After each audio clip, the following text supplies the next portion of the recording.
So is this the best lens for landscape photography? This is the Brightin Star 11mm f2.8. This is a manual focus prime lens with a fixed focal length of 11mm, and this is a full frame lens, but I currently own a Sony a6600, so I'm going to use this in the APS-C body, which means that this is going to have an equivalent focal length of 16mm, which is still super wide, and you can still capture a lot of things with this lens. But the question remains is it any good? Well, let's find out.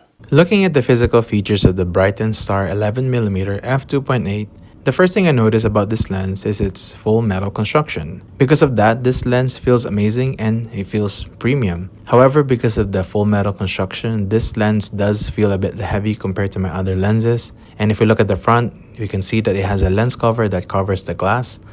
And as we can see that there isn't any threads here, meaning that you're not able to put filters on this lens. At the back, we can see that there are no electric connections, making this a manual lens.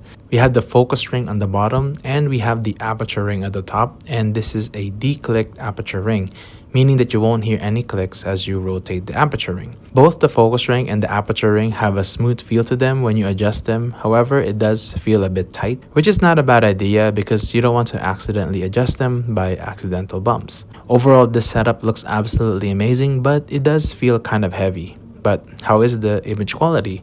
Here are some sample photos and videos of what I took with the Brightin Star 11mm f2.8.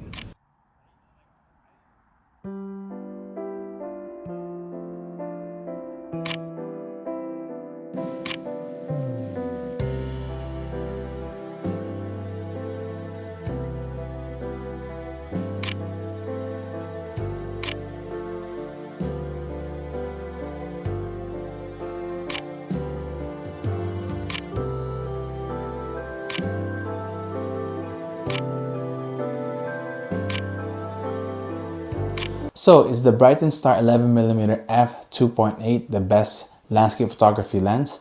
Well, first we need to define what best means, and sometimes best could be subjective when it comes to some people. For a lot of people, best could be an autofocus lens. Some people looking for the sharpness of the lens, regardless if it was autofocus or manual focus. Some people really care about if the lens is lightweight. And some people consider affordability as a criteria for it to be considered to be best. If you think autofocus lenses are superior than manual lenses, then obviously this lens is not going to be right for you. If you think zoom lenses are superior than prime lenses, then this lens is not going to be right for you. I have another wide lens, which is the Sony 10 to 18mm f4, and some people would think that that lens would be way better than this lens. But in my opinion, this lens is considered best when it comes to the affordability of it, and as well as the sharpness of the lens.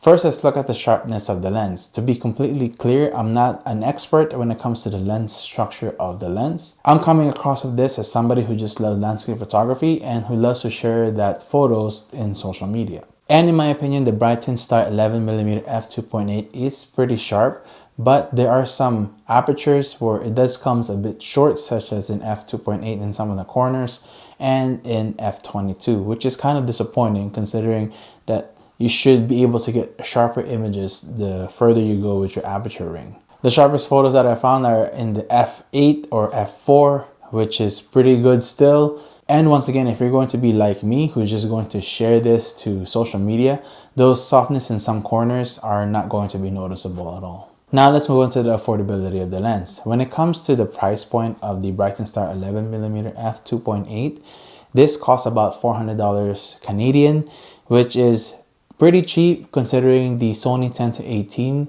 f4, which is a pretty old lens.